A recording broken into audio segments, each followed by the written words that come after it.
Hello, good morning ചക്കരകളെ. ഞങ്ങളങ്ങനെ എവിടെ പോവുകയാണെന്നറിയാമോ? ക്ഷേത്ര ദർശനമാണ്. ഇന്ന് ബോബൻ അവധിയാണല്ലോ, അതുകൊണ്ട് ഞാൻ ബോബനെ പൊക്കി. ആദ്യം ഗണപതി അമ്പലത്തിൽ പോയി, അത് കഴിഞ്ഞ് തൃക്കാക്കര വിഷ്ണു ക്ഷേത്രത്തിൽ, വാമനമൂർത്തി ക്ഷേത്രത്തിൽ പോയി. അത് കഴിഞ്ഞിപ്പോൾ ഞങ്ങൾ നമ്മുടെ ചോറ്റാനിക്കര അമ്പലത്തിലേക്ക് പോയിക്കൊണ്ടിരിക്കുന്നു. പിന്നെ അവധിയാണ്. പിന്നെ വ്യാഴഗ്രഹം ഇന്ന് മാറുന്ന ദിവസമാണ്.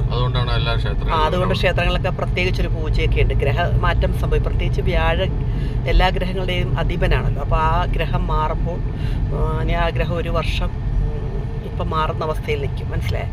അപ്പോൾ എല്ലാവർക്കും നല്ലത് വരട്ടെ. അപ്പം ഞാനും അതിനുള്ളൊരു പ്രാർത്ഥനയ്ക്ക് വേണ്ടി പോകുന്നു. എല്ലാവർക്കും, എന്നെ കാണുന്നവർക്ക് എല്ലാവർക്കും എല്ലാ സമ്പൽ സമൃദ്ധി സർവ്വ ഐശ്വര്യങ്ങളും ഭഗവാൻ നൽകട്ടെ എന്ന് പ്രാർത്ഥിക്കുന്നു കേട്ടോ. എല്ലാത്തിനു വേണ്ടി പോവുകയായിരുന്നു. എല്ലാ ക്ഷേത്ര ദർശനമൊക്കെ നടന്നില്ലെങ്കിൽ വൈകുന്നേരമെങ്കിലും ഒന്ന് ക്ഷേത്രത്തിലൊക്കെ എല്ലാവരും പോവുക.